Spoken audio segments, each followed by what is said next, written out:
কিতাবের মধ্যে আছে মুহাম্মদ সাল্লাল্লাহু আলাইহি সাল্লাম ইবনে আব্দুল্লাহ ইবনে আব্দুল মুত্তালিব ইবনে হাশেম ইবনে আব্দ মানাফ ইবনে কুসাই ইবনে কিলাব ইবনে মুর্রা ইবনে কাব ইবনে লুয়াই ইবনে গালিব ইবনে ফিহির ইবনে মালিক ইবনে নজর ইবনে কেনানা ইবনে খুজাইমা ইবনে মুদরিকা ইবনে ইলিয়াস ইবনে মুদার ইবনে নিজার ইবনে মাআদ ইবনে আদনান ইবনে সৈয়দনা হযরত ইসমাঈল আলাইহিস সালাম ইবনে সৈয়দনা হযরত ইব্রাহিম খলিলুল্লাহ আলাইহিস সালাম ইবনে তারিক ইবনে নাহুর ইবনে শারুখ ইবনে রাও ইবনে ফালিক ইবনে হযরত সৈয়দনা হুদ আলাইহিস সালাম ইবনে শালিহ ইবনে আরফাখশদ ইবনে সাম ইবনে সৈয়দনা হযরত নূহ আলাইহিস সালাম ইবনে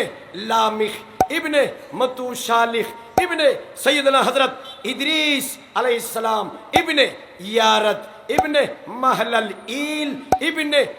কেনানা ইবনে আনুস ইবনে শীশ ইবনে সৈয়দনা হযরত আদম আলাইহিস সালাম। জোরে জোরে বলুন সুবহানাল্লাহ।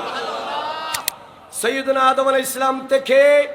খাজা আব্দুল্লাহ আমার নবীর আব্বাজান পর্যন্ত হযরত আদম আলাইহিস সালামের বিবি সারা পৃথিবীর মানুষের মা জননী সৈয়দনা হাওয়া আলাইহিস সালাম থেকে আমার নবীর আম্মাজান আমেনা রাদিয়াল্লাহু তাআলা আনহা পর্যন্ত এই দুই লাইনে যারা এসেছে কেউ বেবিচারী ছিল না, মুরতাকিবুল কবিরা ছিল না, মূর্তি পূজারী ছিল না, আল্লাহর একত্ববাদের সাথে অংশীদারকারী ছিল না,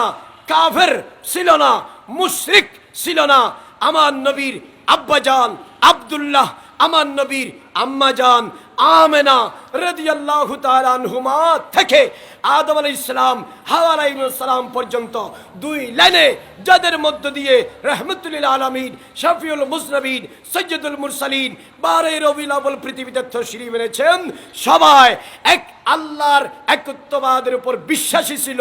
সবাই মূর্তি পূজারী ছিল না, কাফের মুশরিক ছিল না, দ্বীনে ফিতরতের উপর ছিল। বড় করে বলুন সুবহানাল্লাহ।